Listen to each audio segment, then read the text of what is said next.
Hey, what's up? I'm Liz, the Split City DIY, and today is the first episode in an ongoing, very long series I'm going to be doing from time to time now on Propellerhead's Reason software.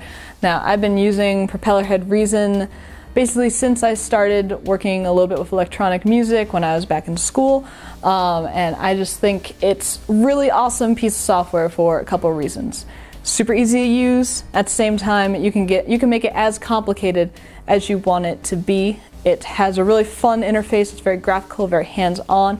I love the sounds that are available just stock, and there's also expansion if you get into that too. And also it integrates seamlessly with Avid Pro Tools, which is my preferred digital audio workstation. So with that, let's get started. This first episode is going to be a very basic overview of just the first time you're opening Reason, what to expect, what you should probably set up, and kind of where to go from there. So with that, let's get started. Okay, so let's jump right into Propellerhead Reason. First, let's open it up, the little orange icon here. So I'm using Reason 7. They're going to be releasing Reason 9, which is crazy to think about. I know they did a live stream this week to show off the new sounds. I haven't checked it out yet, but I've been using Reason since Reason 4, and the interface really doesn't change. This is the general layout. So here it's showing the I/O. So I run all my sound through a DigiDesign MBox 2. So that's shown here. Shows your sampling inputs, master section. This will be your master level basically, and so this section right here is considered the rack, and so you're going to put all your synths and everything. You'll be able to control those here, and then this window right here is considered the sequencer window, and this is where you're going to do your composing, and like you'll be able to enter in notes either by clicking or by using a MIDI keyboard or however you want, and that all lives here. You can also drag around your sections, which I'll show in a later video, and to do arranging too.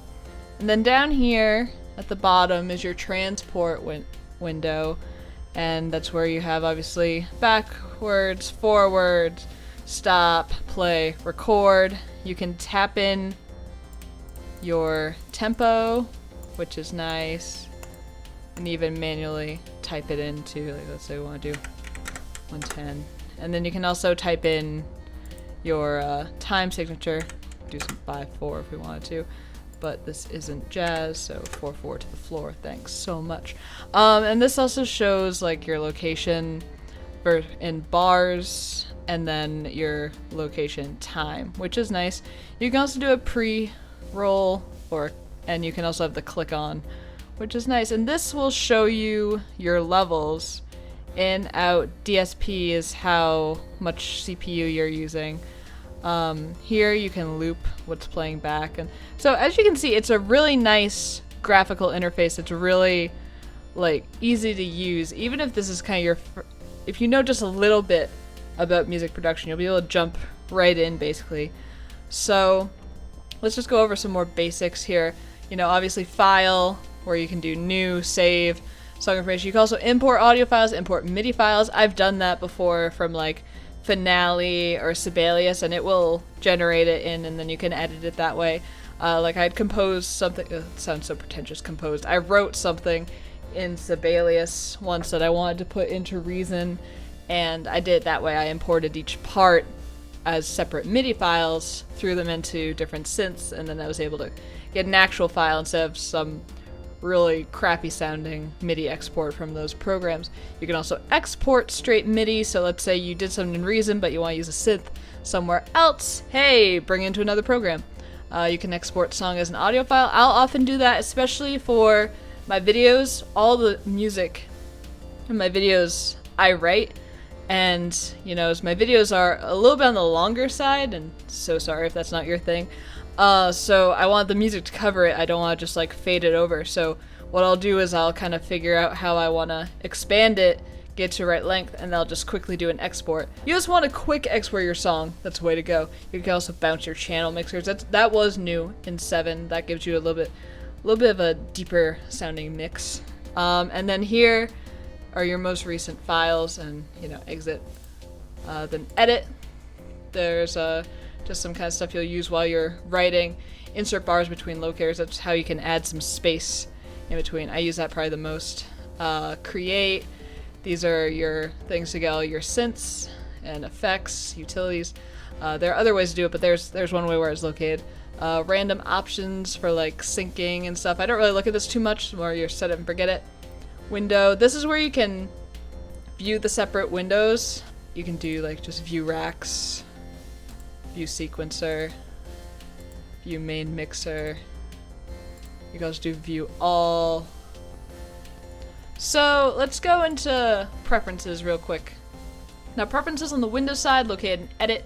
On the Mac side, it's a bit funky. I think you have to go into file and then preferences, and I think it's at the bottom. I haven't used it in a while, but I think that's how it's set up on the Mac. Now preferences, you get a lot of options. You can do your mouse knob range, which that means when you're controlling the different like knobs on your synths, you want it like super precise or just normal. I have it set just normal right now, but I'm gonna play around with different settings. Now one thing you'll see, I think, yeah, here's what's really cool about Reason. It's super graphical, right? So there's cables that actually run from the back of the synths, and that's awesome. It's like super old school but digital. So like let's say I want the master out to go somewhere else. It's gone. I can send it now to like here if I want to. I wouldn't do that because it won't work, but when you're chaining like effects and everything on the synths, it's really cool because you don't have to be thinking about like, oh, what bus did I send that to, and if I send this here, what does that mean? Which can get a little heady, I find, especially in like Pro Tools when I'm sending submixes and stuff to generate like sine tones and stuff. I can get really confused. I don't know if that just means I'm dumb, but I just think visually, and I think a lot of people who create stuff do, and as a result, Reason really speaks to it in this way, in this format. And the way you toggle that is just hit tab. We're back, so tab. So, and I'll show you a little bit more when we get into the synth side. But we go back into preferences. You can choose what opens up as default. As a result, I just have like an empty one that pops up, but you could set up something that pops over time. Like let's say you only use this one synth and you're only ever going to use that one synth, you can have it so that it opens up like that automatically. You can set CPU usage limit. I just set it 80. I never get there.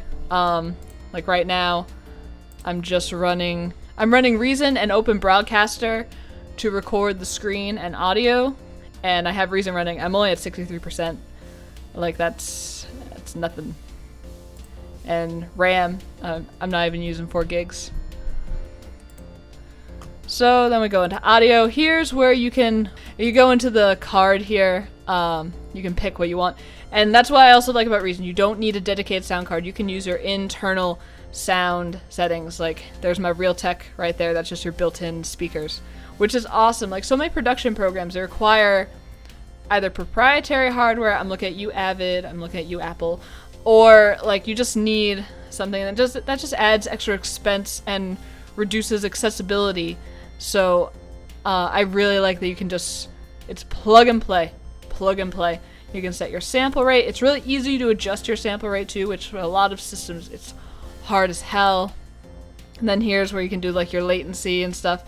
I just kind of keep it automatic. I've never really had to adjust anything. And now everyone's favorite part, control surfaces. So you can either do auto detect, which will scroll through all the different things. It never auto detects my little keyboard here, but that's okay. I'm going to show you in a minute how to do it. So here's mine right here. Now see, that right there does not look like this, but it's the same series. That's like their beat mapper because it has the little pads. So it recognizes it. One thing I just want to mention, I've never had this, but I mean that would be awesome if I had it. But what it was I actually built a little MIDI controller with Arduino with some knobs and buttons, and when I pressed the buttons and stuff, it like thought that's what it was. So that's why that's there. So let's say you want to add something, you click add, and you can select your manufacturer, which that's there, or you can also this, bind, and then you just press a note and it gets it. Which is great. So I'm gonna cancel because like mine's already there. But then once you have it too, you can edit it. You can rename it. I renamed it so that it was Akai LPK 25. And you can also select your out ports in case that changes. So it's really nice. So then you can sync your clock. I have it just synced to the controller. I recommend that. Same with the MIDI clock. Unless you're like running it in like Pro Tools, which I do, and Reason is compatible with Avid Pro Tools rewire mode, so that's good. Go into advanced, because not every program is, by the way, so go into advanced. Yes, you can also do on-screen piano keys, which is super awesome, so great. Which again just keeps it in that accessibility. And then finally, language. Woo! Alright, so that was the very first episode of the Propellerhead Reason series. I know it was a very kind of surface level tutorial of kind of what to expect when you first open it up and want to set your settings and everything like that.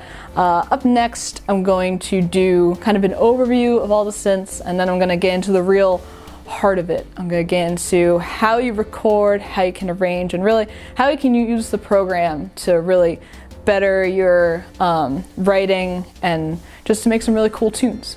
So if you like the video, toss me a like. If you hate it, also let me know. If you have some suggestions or questions in regards to this tutorial or future tutorials, leave a comment below.